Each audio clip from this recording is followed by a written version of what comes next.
আপনি যদি ঘুমিয়ে থাকেন তাহলে আমার এখানে বলার কিছু নাই। এর কাছে তথ্য কারা দেয়? আমি তো বললাম, আপনি আমাকে প্রশ্ন করতেছেন কোন ডিস্ট্রিক্টে হয়নি, আপনি আমাকে সেই ডিস্ট্রিক্টের নামটা বলেন। রংপুর, সম্প্রতি খুলনা, হয়েছে আমি তো এরকম দুইটা সম্প্রতি বলতে কোথায় বলছেন? কোন ডিস্ট্রিক্টে মুসলিমের উপরে হয় নাই? শেখ হাসিনা প্রেসিডেন্ট ছিল, প্রধানমন্ত্রী ছিল, উনি কি মুসলিম না হিন্দু? মুসলিম না। উনি অন্যায় করছে, ওনারে বের করে দিলে সমস্যা নাই, আপনি বলেন। কিন্তু একজন হিন্দু অন্যায় করলে ওরে বের করে দিলে সমস্যা। আপনাদের সাইনবোর্ডটাই আগে হচ্ছে, সাইনবোর্ডটা পাল্টান। সাইনবোর্ডের মধ্যে লেখা আছে হিন্দু বৌদ্ধ খ্রিস্টান ঐক্য পরিষদ। কেন রে ভাই, আমরা কি দোষ করলাম? আমরা তোমাদের ভাই না? আমরা তোমাদের ভাই না? এটা হওয়ার দরকার ছিল হিন্দু বৌদ্ধ খ্রিস্টান মুসলিম ঐক্য পরিষদ, তাইলে হয়তো 18 কোটি ভাই ভাই গলায় মিলাইতাম। আপনি আমার সাইনবোর্ডের মধ্যেই মাইনাস করে দিলেন, আবার আয়া এখানে বলতেছেন সংখ্যালঘু। এখন তো সংখ্যালঘু তিনজন একসাথে হইয়া, আপনি তিনটে ধর্ম একসাথে হইয়া আপনি আমাকে মাইনাস করে দিলেন, মুসলিম মাইনাস করে দিলেন। এখন সংখ্যালঘু কে হইলো? এখানে এখানে যতজন আছে বেশিরভাগ লোকই আপনার প্রেসে কাজ করেন, এডুকেটেড পারসন। এর সিম্পল কোশ্চেন, আপনার সাইনবোর্ডটা দেখেন। এখন বাংলাদেশে স্বাধীনতা আছে, তার মানে না আপনি যা খুশি বইলা যাবেন, যা খুশি বইলা যাবেন। এই স্বাধীনতার জন্য আমরা কষ্ট করি নাই, আমরা লড়াই করি নাই, হাজারটা ভিডিও নাই। কয়জন সংখ্যালঘুর উপরে নির্যাতন হয়েছে দেখান তো? 100 জন, 1000 জন মুসলিমেরা বাইর করে দেওয়া হয়েছে, সবগুলো আওয়ামী লীগের এমপি মন্ত্রী। আমি নাম ধরে বলতে পারবো, ঠিক আছে? আমি যাইয়া 5 তারিখের পরে যে যাইয়া দুর্নীতি দমন কমিশনের চেয়ারম্যানের নামে মামলা করে দিলাম। ওই শালা আমার কুমিল্লায় ছিল, আমার বাড়ি কুমিল্লা, ওর বাড়ি কুমিল্লা। আমি যাইয়া ওর বিরুদ্ধে মামলা করে দিয়েছি। কেন মামলা করছি? আমি কি দেখছি ও কি হিন্দু না মুসলিম? ওটা তো দেখি নাই। দেখছি সে অন্যায় করছে, 11,000 লাখ কোটি টাকা আমার দেশ থেকে পাচার হয়েছে, এর জন্য সে দায়। ব্যাস, তার নামে মামলা করে দিচ্ছি। গতকালকে তারা দুদক কমিশন পদত্যাগ করছে, আপনারা জানেন। ব্যাস, খালাস। তো এখানে সংখ্যালঘু কি হলো? মানে মুখ দিয়েছে তো আল্লাহ, যা খুশি তা বললেই যাবেন, যা খুশি তা বললেই যাবেন। এতদিন তো বলতে পারেন নাই। ওই যে বিশ্বজিৎ, আচ্ছা ওই যে বিশ্বজিৎ তো সংখ্যালঘু ছিল। বিশ্বজিতের যখন আওয়ামী লীগের পোলাপান রাস্তায় পালাইয়া কোবাইতেছিল, আর বিশ্বজিৎ যখন বলতেছিল ভাই আমি মুসলিম না আমি হিন্দু, ফ্যানটা খুইলা দিই তোমার দেখাই আমি হিন্দু, তখন আপনাকেও এরকম দরদ কইছিল। তখন বলতে পারেন নাই আমার সংখ্যালঘুরা কেন কোবাইলো? তখন তো বলেন নাই। কেননা তখন আপনার মা ছিল শেখ হাসিনা, তার পোলারা হচ্ছে কোবাইছে, এর লাগে আপনি কিছু বলতে পারেন নাই। বিশ্বজিতের ঘটনাটা সারা ওয়ার্ল্ডে কে দেখে নাই? কে দেখে নাই? কে দেখে নাই? প্রেসে কাজ করে, জেনারেলি রাস্তায় থাকে, একজন এডুকেটেড পারসন, কে জানে না? Everyone know that. বিশ্বজিতের ঘটনা, সে হিন্দু ছিল, তারে বলতেছে যে আপনি শিবির করেন। এটা কই সে বলতেছিল, প্রকাশ্যে বলতেছিল যে না আমি শিবির করি না, আমি হিন্দু, প্যান্টটা খুলে দেখায়। এইরকম অবস্থায় হতো আওয়ামী লীগের লোকেরা পালাইয়া কোবাইছে না? তখন আপনাদের সনাতনী চেতনা কইছিল ভাই, এখন কেন চেতনা আইছে? আমি তো মনে করি প্রতিজন বাংলাদেশির এই যে ওনাদের যে সাইনবোর্ডটা আছে, এটা নিয়ে হাইকোর্টে রিট করা উচিত। কেন রিট করা উচিত? এই হাইকোর্টে এই সাইনবোর্ডটার মধ্যে লেখা আছে হিন্দু বৌদ্ধ খ্রিস্টান ঐক্য পরিষদ। আরে ভাই, 18 কোটি দেশের মধ্যে আমরাও তো মুসলিম, আমরাও তো তোমার ভাই, তুমি আমারে মাইনাস করে দিলা। এটা কোন ধরনের আবেগ হইলো? কোন ধরনের ভালোবাসা হইলো? এইভাবে করে তুমি ঐক্য করতে পারবে? আচ্ছা, ঐক্য মানে কি? What is the meaning of the ঐক্য? ঐক্য মানে কি? Unity, right?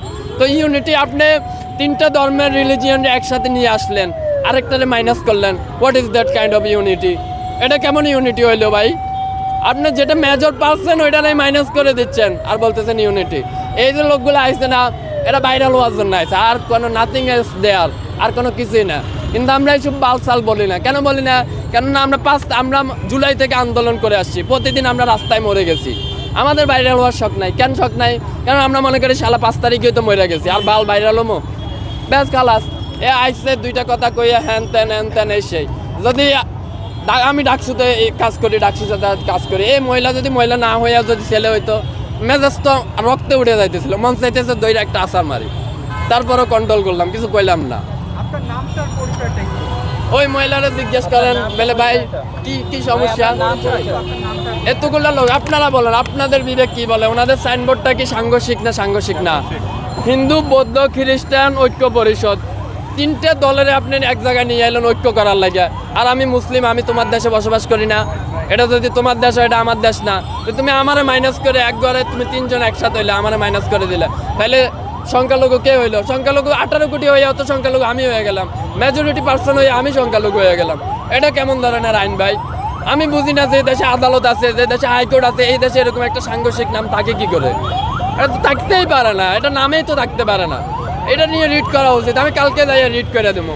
এটা হইতে হইলে এভাবে হইতে হবে হিন্দু বৌদ্ধ খ্রিস্টান মুসলিম ঐক্য পরিষদ। শালার আমাদের জামাত পর্যন্ত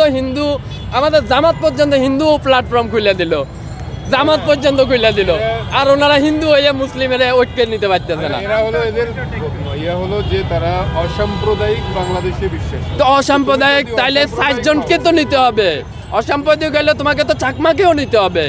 ওরাও তো ইনক্লুড অফ বাংলাদেশ, ওরাও তো বাংলাদেশি, চাকমাদের কথাও নিতে হবে। আয়া দুমদাম করে একটা কথা, একটা প্রশ্নের উত্তর সে দিতে, একটা প্রশ্নের উত্তর তো দিতে পারবে না। ডোনাল্ড ট্রাম্প যে টুইট করলো এটার ব্যাপারে ওর এখন আগামী 2 দিন পরে নির্বাচনের আগে আমাদের এমপি মন্ত্রীরা বলে ভাই এটা কইরা দেবো, ওইটা কইরা দেবো, 14 গোষ্ঠী উদ্ধার কইরা দেবো, ঘরে ঘরে চাকরি পৌঁছাই দেবো। তো ডোনাল্ড ট্রাম্প যদি এরকম একটা কথা বলে, এটা কি মহাভারত অশুদ্ধ হয়ে গেছে? 2 দিন পরে ওনার নির্বাচন, উনি তো কথা বলবই। ওনারা তো এর আগে জিজ্ঞেস করছিল বাংলাদেশ সম্বন্ধে, বললো বাংলাদেশ, হ্যাঁ বাংলাদেশ কোথায়? তো নির্বাচনের আগে ভাই বড় বড় নেতা আজকে সকালে কি দিয়ে ভাত খেয়েছি আমার জিজ্ঞাসা করতে পারবো না। আপনার যাইয়া বলছেন ভাইয়া একটু বাংলাদেশ নিয়ে কয়ে দেন। হ্যাঁ ওকে বাংলাদেশও হচ্ছে এগুলো, হ্যাঁ ও ইংলিশে কইছে তো ইয়ালে মনে করতেছে ভালোই কইছে, ওই যে পিনাকি কয় না ইংলিশে কইছে তাইলে ঠিকই কইছে, বাংলাতে কইলে দাম নাই আর কি। মানে কেমন মানুষ, আশ্চর্য। শেখ হাসিনা মুসলিম না, ওরা বাইর করে দিছি না? হাজার এমপি মন্ত্রীদের মধ্যে কয়জন আনমুসলিম আছে? অল্প সংখ্যক কিছু আনমুসলিম আছে, অল্প সংখ্যক কিছু।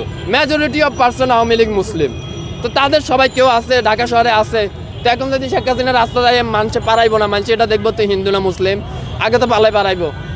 তো এই মহিলারা তো কেউ কিছু কইলো না, শুধুমাত্র আপনার পপুলারিটি নাই বিধে কেউ কিছু কইলো না। যেহেতুগুলো কথা কইতেছে একদম বকবাস। আমি মনে করি যে দেশে আদালত আছে, আইন আছে, এদের বিরুদ্ধে রিট করা উচিত। এদের বিরুদ্ধে না হইলেও অন্ততপক্ষে ওনাদের যে সাইনবোর্ডটা আছে, ভাই তুই সাইনবোর্ডটা চেঞ্জ কর। এই সাইনবোর্ড নিয়ে রাস্তায় এলে কিন্তু মানুষের পিঠা খাইতে হইব, কসম আল্লাহর মানুষের পিঠা খাইতে হইব। একজন বিবেকবাগ মানুষ, doesn't matter he is a Hindu, he is a from Christian, he is a Muslim, doesn't matter. একজন বিবেকবান who is a sincere person, সে thinking what is the signboard, what kind of signboard, there is a Christian Hindu বৌদ্ধ unity, what is kind of unity, here is majority person of Bangladeshi Muslim, you minus majority person, you talking about the unity. আর ট্রাম্পের কথা বলতেছে, ফিলিস্তিনে আমাকে হাজার মানুষের কোবাইতেছে, মারতেছে, তখন তার সমস্যা হইতেছে না। আর হিন্দুদের কি হয়েছে ওইটা নিয়ে সমস্যা হয়ে গেছে। তো ওনাদের হচ্ছে রাজনৈতিক বক্তব্য, রাজনৈতিক আলাপ দিয়ে আপনি যদি স্বপ্ন দেখেন শেখ হাসিনা ফিরে আইব, হ্যাঁ আইব তেন আইব, হ্যাঁ আমরা তো রক্ত দিয়েছি, পাও আমরা ঘরে চলে গেছি রক্ত দিয়া, যে আইয়া এনে আদালত। আচ্ছা, তাদের কাছে কোশ্চেন করার পরে তারা বললো যে তারা আওয়ামী লীগের আমলে খুবই ভালো ছিল, আওয়ামী লীগের আমলে তারা তাদের সুষ্ঠুভাবে কার্যক্রম পরিচালনা করতে পারছে, বাড়িঘরে নিরাপদ ছিল, কিন্তু এখন তারা নিরাপদ না। এখন তারা না, only মেনশনেড person who is joining the Awami League, যে ইনক্লুড দ্য আওয়ামী লীগ, যারা আওয়ামী লীগের সাথে আছে তারাই কাজ করতে পারতেছে না। এখন যে আওয়ামী লীগ আসে, যে আওয়ামী লীগ আমাদেরকে মারলো, কাটলো, দুইনলো, ওই শালা এনে লেকচার দিব, আর আমি দাঁড়ায় কি ওইটা চিন্তা করবো হাতে হিন্দু না মুসলিম? আমি চিন্তা করবো তার আওয়ামী লীগ দিয়ে, আমি চিন্তা করবো সে স্বৈরশাসকের দোষর। আমি যখন দুর্নীতির বিরুদ্ধে নিয়েছিলাম, রিড করছিলাম, আমি বলছি যে আপনাকে 2021 সালে 3 মার্চে জয়েন দেওয়া হয়েছিল, আপনি স্বৈরশাসকের দোষর ছিলেন। ব্যাস, এটা ম্যাটার করে না। সে আমার বাড়ির, সে কুমিল্লার, সে আমার পরিচালনা পর্ষদে ডাইকে আমার বলতেছে ভাইয়া আপনিও কুমিল্লার, আমিও কুমিল্লার। তো কুমিল্লার হয়েছি তো কি হয়েছে, চলো তোমার একটা সুযোগ দিলাম, বন্যা চলতেছে, টিএসসিতে 10 লাখ টাকা দান করো, নইলে যাও পথ ছাড়ো। আমি তো এটা দেখি না সে হিন্দু মুসলিম বৌদ্ধ, একদম ফালতু কথা বলতেছে, মেজাজটা নষ্ট করে দিল, একদম নষ্ট করে দিল। কত সুন্দর একটা প্রোগ্রাম চলতেছে, হয় না দাবিতে প্রোগ্রাম চলতেছে, ওর থেকে ভালো আপনারা ওখানে যাই এনজয় করেন। আমি ওইখান থেকে আসছিলাম, প্রোগ্রাম অর্ধেক করে চলে আসি। আপনার পরিচয়টা একটু দিয়ে দিন। আমি একজন প্রবাসী এবং একজন ব্যবসায়ী, আমার এখানেও ব্যবসা আছে, আমার অফিস উত্তরাতে, আর আমি বাহরাইনে থাকি। আন্দোলনের আগে আসছিলাম, আইয়াতে বাঁচি আছি, এটাই তো বেশি। ডেলি মরছে, হাজার ভাই মরছে। 5 তারিখে যখন বের হচ্ছিলাম তখন মনে মনে ভাবছিলাম আজকেই শেষ দিন। আইসে আমি লেগের লেগে দরদ দেখাইতে, সি ইজ্জতের একদম ডুবাইয়া নষ্ট করে দিছে। ইজ্জতের পর্যন্ত ইজ্জত চলে গেছে।